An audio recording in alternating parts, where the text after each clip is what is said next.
आपका स्वागत।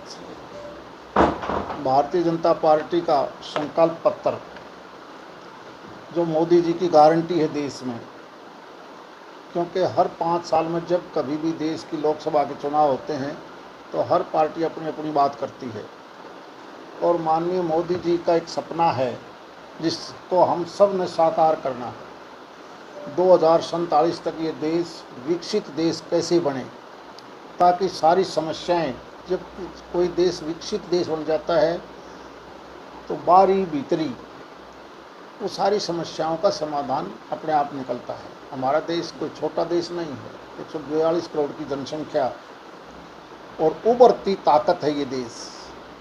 पिछले 10 साल से जिस प्रकार से एक ऐसी व्यवस्था को माननीय मोदी जी ने संभाला और इस 10 साल में एक गाड़ी तेज़ रफ्तार से चली है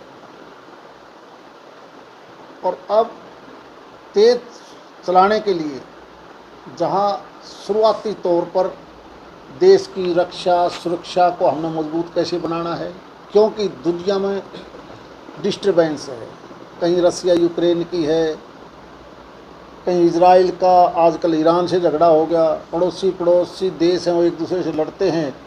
और ऐसे हालात में देश का जो बॉर्डर है और रक्षा और सुरक्षा हम कैसे सुनिश्चित कर सकते हैं, वो मोदी जी ने सबसे अच्छी तरह से समझा है। बड़ा बजट, बॉर्डर के ऊपर हमने सड़कों का जाल बिछाकर, मिलिट्री के बेस बनाकर, नए नए हथियार, made in India, make in India, जो हथियार हम बाहर से खरीदते थे, आज खुशी है कि हम अपने देश में बनाते हैं। आज दुनिया के बेहतरीन लड़ाकू जहाज़ हों, इन्फेंट्री का दूसरा सामान हो, नेवी के लिए अंदर हो, चाहे वो समरबीन है, यानी सारी चीज़ें हम अपनी बनाने लग रहे हैं। सबरीन है, ये सारी हम बना रहे हैं। और उसके बाद आवश्यकता किस चीज़ की होती है? आवश्यकता के हिसाब से हमने कनेक्टिविटी, अगर आप रेल की कनेक्टिविटी देखोगे, रोड की कनेक्टिविटी देखोगे, तो जिस तेज़ी से विस्तार किया है और आने वाले 5 साल में भी इसको हमें और बढ़ाना है। उदाहरण के तौर पर आज हमारी दिल्ली से कनेक्टिविटी अच्छी है, हमारी बम्बई से कनेक्टिविटी ट्रेन के माध्यम से अच्छी होगी, रोड इंफ्रास्ट्रक्चर के माध्यम से अच्छी होगी, तो आने वाले भविष्य में हम अपने क्षेत्र में भी बड़े उद्योग कैसे ले जा सकते हैं। वो क्योंकि रॉ मटेरियल की कमी होने के बावजूद भी हम इंटरनेशनल एयरपोर्ट से कैसे जुड़ेंगे, कम समय पर कैसे पहुंच सकते हैं। आप खुद देखते हो कि जिस प्रकार national highway, green highway, Bharatmala, दूसरे कॉरिडोर, रेलवे कॉरिडोर, जिस प्रकार से एक नई शुरुआत की है, उसी के माध्यम से ये देश आगे बढ़ेगा। उसके बाद गरीब से गरीब आदमी को भी हेल्थ फैसिलिटीज़ देकर देश के बड़े बड़े शहरों में एम्स, आईआईटी, यूनिवर्सिटीज़ और हर डिस्ट्रिक्ट के अंदर मेडिकल कॉलेज का बनाना, उनमें सीटें बढ़ाना, चाहे वो डॉक्टर की एमबीबीएस हो, एमडी हो, या सर्जन बनाने हों, प्रोफेसर बनाने हों, ये एक नई शुरुआत की है।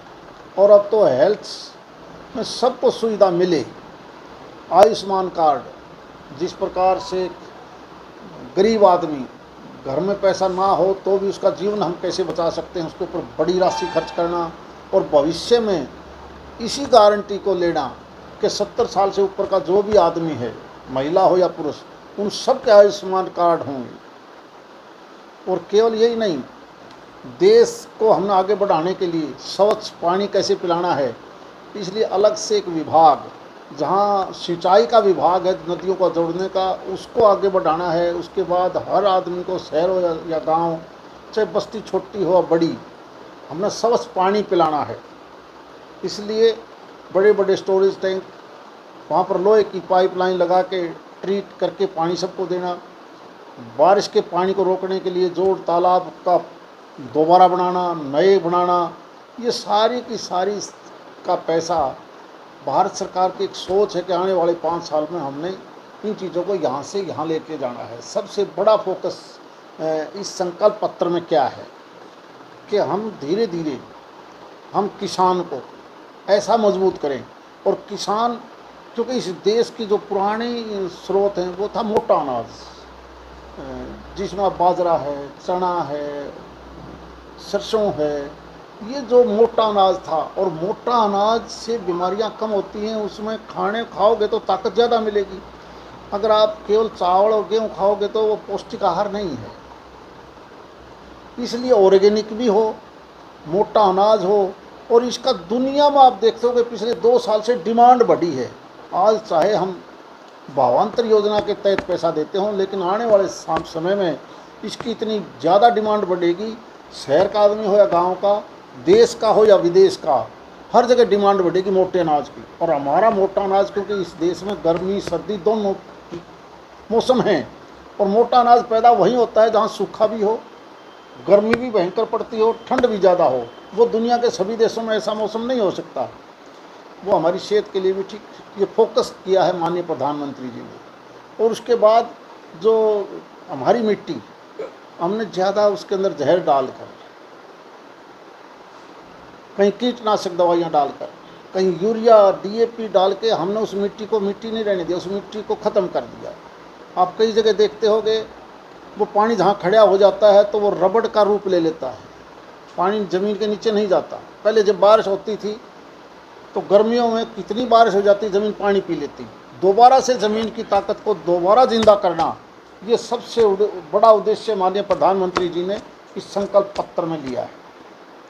देखिए, जिस प्रकार से टैक्स की चोरी होती थी और इस प्रकार से होती थी कि माननीय प्रधानमंत्री जी ने पहले नोटबंदी करके दिखाया, फिर जीएसटी लेके आया तो विरोधी पक्ष कहने लगे कि जीएसटी क्या है। इसके बाद इनकम टैक्स के माध्यम से जो बड़ी बड़ी कंपनियां चोरी करती थी, बड़ी बड़ी कंपनियां, उदाहरण के तौर पर जब किसी सामान को एक्सपोर्ट करते, भेजते कुछ, रिटर्न ले लेते उसकी। आप याद करो 2013-14 का बजट 18 लाख करोड़ के आसपास था, सेंट्रल बजट, आज वो 49 लाख करोड़ है। इतने साल में इतना बड़ा पैसा बचा लेना बगैर नया टैक्स के लगाए, तो ये सारा पैसा देश के विकास में लगना है, सारे का सारा पैसा। इसलिए माननीय प्रधानमंत्री जी का बिल्कुल ये संकल्प है कि हम सारी चोरी को रोकेंगे, ये पैसा इस देश में लगेगा, हमने इस देश को आगे बढ़ाना है। दूसरा, कई कानून ऐसे हैं जो अभी तक हम नहीं बना पाए। डॉक्टर भीमराव अंबेडकर का बनाया हुआ ये संविधान है, इस मूल संविधान को कोई छेड़ नहीं सकता। उदाहरण के तौर पर कई लोग कह देते हैं, विपक्ष वाले, कि आरक्षण नहीं होगा, आरक्षण रद्द हो जाएगा। नो, आरक्षण है, रहेगा, इसको दुनिया की कोई ताकत नहीं तोड़ सकती। कुछ चीज़ें ज़रूरी हैं जो अमेंडमेंट करनी पड़ती हैं, जैसे सीएए है, ये बहुत ज़रूरी है। और प्रधानमंत्री जी ने कहा कि एनआरसी हो या सीएए हो, 100% लागू होगा, वरना तो वो हमारे वो सिख, हिंदू, ईसाई, पारसी जो उन देशों में हैं, जो एक धर्म के नाम पर देश बने हुए हैं, उनकी हालत वहाँ बहुत बुरी है।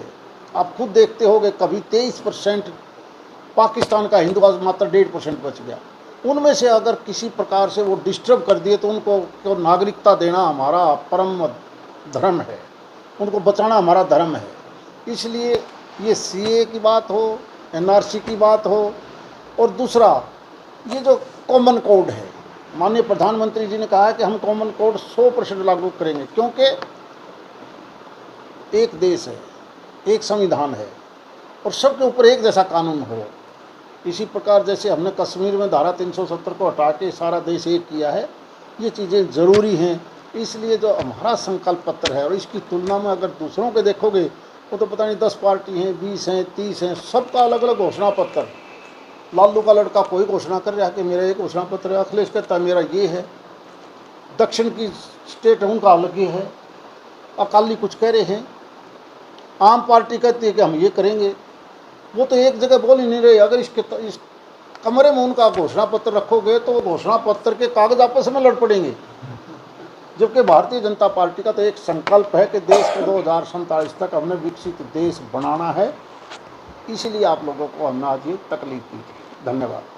किसानों को लेकर के आपने कहा कि जो ऑर्गेनिक खेती की तरफ उनको बढ़ाएंगे, बीज ही अवेलेबल नहीं हो पा रहा है, तो क्या बीज को डेवलप करने के लिए कुछ अलग से कुछ तैयारियां की गई हैं? ऐसा है, किसान के जीरो से लेकर लास्ट तक हमने उनको पानी देने के लिए नहर को दोबारा रिमॉडलिंग कैसे करनी है, जोड़ों को रिचार्ज करके नीचे का पानी कैसे देना है, थोड़े पानी से ज़्यादा फसल इजरायली तकनीकी पर हमने कैसे लगानी है, वो 90% पैसा भारत सरकार उस किसान को टैंक बनाने से लेकर पाइपलाइन लगाने तक, सौर ऊर्जा से बिजली देने तक, वो सारा का सारा सरकार का। फिर उसके बाद ट्रांसपोर्टेशन, बड़े बड़े हाउस, पैक हाउस, और इसके लिए कोऑपरेटिव डिपार्टमेंट ने एक नई पहल शुरू करी है। केवल यही नहीं, भविष्य में जब आप आगे जाके देखोगे, आगे जैसे जैसे बढ़ोगे, एक समय ऐसा भी आएगा इसी के आधार पर कि आज जहाँ हमने बड़े बड़े वेयर हाउस बनाए हैं, अगर किसान भी चाहेगा तो अपने घर में अपनी उस फसल को, गेहूँ को, चने को, सरसों को रखेगा, और जो किराया फूड एंड सप्लाई वाले, वेयर हाउस वाले, FCA वाले लेते हैं, वो खर्चा उस किसान को मिलेगा जब चाहेगा, साल में किसी वक्त वो दे सकता है, पैसा भी उसको मिलेगा, खराब भी नहीं होगा।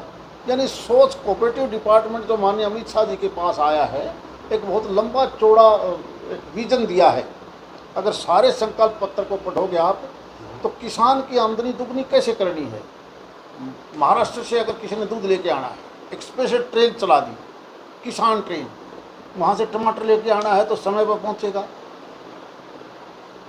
हर स्टेशन के ऊपर एक एक दुकान बना दी, ईयर मार्क कर दिए कि किसान के नाम पर होगा। ये सारी चीज़ें किसान को उभारने के लिए। आप ईमानदारी से बताओ, ये सरकार बनने से पहले मुझे भी याद है, बाजरा का रेट था 350 रुपये क्विंटल, आज 2500 के आसपास। कम बिकता है तो भावांतर योजना से आपको पैसा मिलेगा। ये एक शुरुआत है किसान को बचाने के लिए। और किसान को ये कहेगा, जो आप बीज की बात कर रहे हो, आपको हमें याद होगा 20 साल पहले जो बाजरा 10 मन किलो का हुआ करता, आज वो 30 मन किलो का पैदा हो रहा है। नया नया बीज कैसे देना है।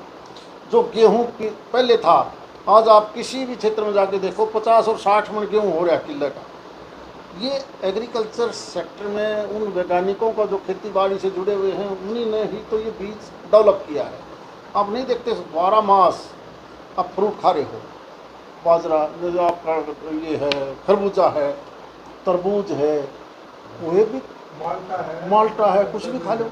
एक एक माल्टा जो आज लगा रहे हो, 6 लाख रुपए प्रति एकड़ बचा रहे हैं। हमने इस तरफ किसान को बढ़ाना है।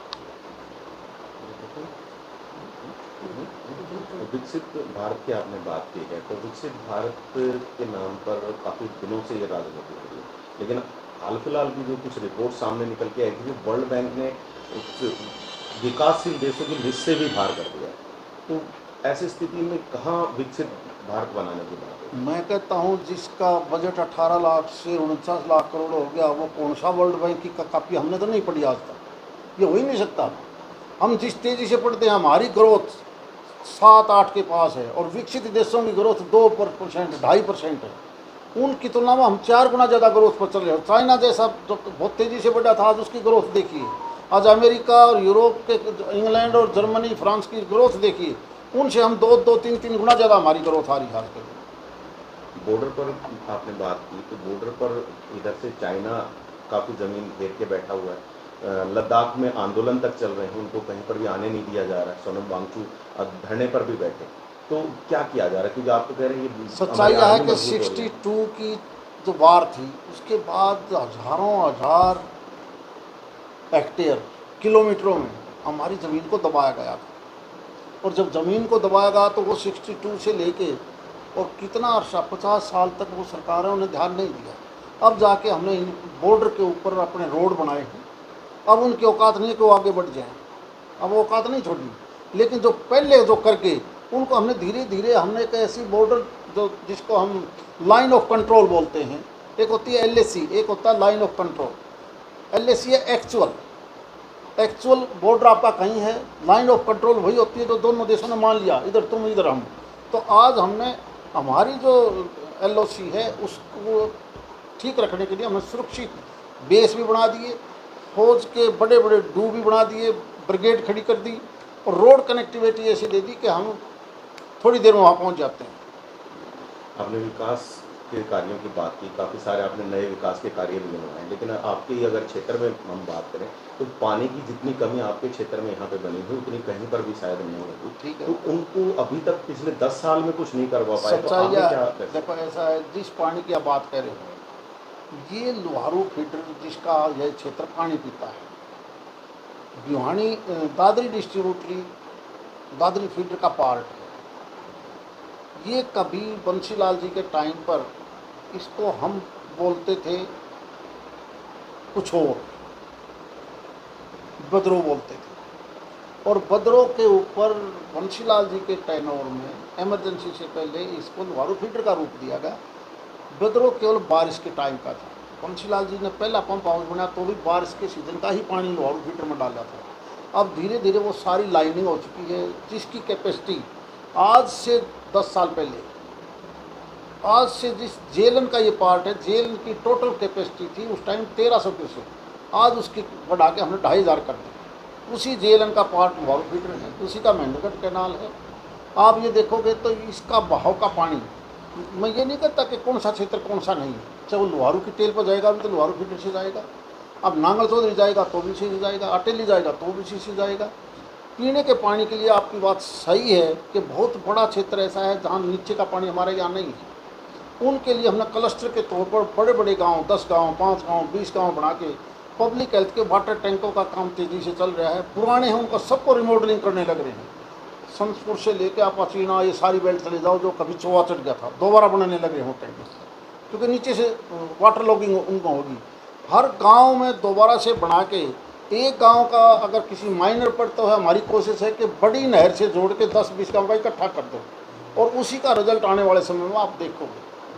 आपने सड़कों की भी बात की, भारतमाला प्रोजेक्ट की भी, एक्सप्रेसवेज की भी, लेकिन जो लोकल हाईवेज जो थे हमारे हरियाणा में, ज़्यादातर नेशनल हाईवे हैं, तो उनकी हालत बहुत ही खस्ता हो चुकी है। एक कब तक क्या कुछ किया है? क्या देखिए ऐसा है, रोड इंफ्रास्ट्रक्चर क्या कहता है, NHAI ये भारत सरकार बनाती है। स्टेटों को हम प्रधानमंत्री ग्रामीण सड़क योजना में लेते हैं। कुछ स्टेट हाईवे भी हैं, स्टेट हाईवे उनकी प्रायोरिटी अलग होती है, डिस्ट्रिक्ट मेजर रोड की अलग होती है, लिंक रोड अप्रोच रोड की अलग होती है, और मार्केटिंग बोर्ड की सड़क की अलग है। अगर आप देखोगे NH के तो 7 NH यहाँ से क्रॉस कर रहे हैं। दूसरा हमारा जो झज्जरवाड़ा था, ये कभी जो सड़क थी किसी और प्रोजेक्ट में बनी, अब हमने इसको NH में शामिल कर लिया। ग्रीन कॉरिडोर, इसका नई DPR बन ली, टेंडर होने वाले थे तब तक आचार संहिता लगी, वरना ये 4 लेन दादरी को बाईपास बना के हम इसको लेके जाएंगे बिलावल तक, और उधर झज्जर के पास गुड़ा गांव में जुड़ेगा। इसके अलावा आप याद करो, जब पिछली 2019 का टेनोर था तो कुछ लोगों ने विरोध किया था कि हमने ये सड़क नहीं बनवानी, हमने इतना मुआवजा नहीं चाहिए, और बल्कि हमारे सामने ये भी आया कि भाई हम आपको वोट भी नहीं देंगे। अच्छी बात है, नहीं देते, वोट तो आत्मा का है, लेकिन वो 9,500 करोड़ का प्रोजेक्ट था। मैंने कहा दो ना दो, लेकिन हम ये सड़क जरूर बनाएंगे। उसके बाद हमें नुकसान क्या हुआ, इसी 152D को हमारा जो सर्विस रोड था वो 700 करोड़ का कट गया हमारा। अब नारनौल में जाओगे तो सर्विस रोड है, यहाँ उस विरोध के कारण हम नहीं बना पाए, इसीलिए हमने ये दोबारा से NH का ये जो 334B है इसको शामिल किया है। इधर का चाहे वो 148B हो, ये थ्रू होकर अब पंजाब में चला जाएगा, काम चालू है। जहाँ तक स्टेट हाईवे हैं, शायद स्टेट हाईवे यहाँ पर स्टेट हाईवे नहीं है, डिस्ट्रिक्ट मेजर रोड है। बोंद वाला है वो शायद डिस्ट्रिक्ट मेजर रोड है, जिसका पैसा आ लिया, लेकिन चुनाव नज़दीक आने की वजह से वो 10 मीटर का हमारा रोड अप्रूव हुआ है। इसी प्रकार उसका एक दूसरा है जिसका हमने लोन ले लिया, पास हो लिया, चिड़िया रोड, वो भी टेंडर प्रोसेस में है, चुनाव की वजह से रुक गया। बाकी ज़्यादातर सड़कों पर जो हमारी टूटी हुई सड़कें हैं, मैं मान के चलता हूँ, अगर आप लोग उसका नाम बताओगे तो हम कोशिश करेंगे कि समय पर वो बन जाए। सर 10 साल में कोई ऐसा कार्य जिसकी आपने खूब मेहनत की और ना हो पाया, जिसका मलाल हो आपको? हाँ, क्योंकि यहाँ रॉ मटेरियल नहीं है। पहले कभी सीमेंट की फैक्ट्री होती थी उद्योग के नाम पर। ये क्षेत्र एक ऐसा है जो सारा राजस्थान बॉर्डर को लगता है, और बदकिस्मती से ये NCR का भी पार्ट है। NCR क्योंकि कभी कांग्रेस के टाइम पर बना, उसका हमें फ़ायदा नहीं मिल पाया, क्योंकि NCR बोर्ड से केवल लोन लेके काम चलाया जाता है, और NCR बोर्ड का अपना पैसा नहीं होता। वो लोन हम नाबार्ड से भी ले सकते हैं, वर्ल्ड बैंक से भी ले सकते हैं, तो अलग से उसका पैसा हमें नहीं मिलता। वो हमारे लिए एक सिर दर्द बन गया। लेकिन उसका फ़ायदा आने वाले भविष्य में ये ले सकते हैं हम। हमारी कनेक्टिविटी 6 महीने में सीधी एयरपोर्ट से जुड़ जाएगी, हम बॉम्बे से जुड़ जाएंगे। ठीक 12 महीने के बाद जैसे ये दौसा को जुड़ जाएगा हमारा रोड कोटपुतली से, हम 12 घंटे में बॉम्बे भी जाएंगे।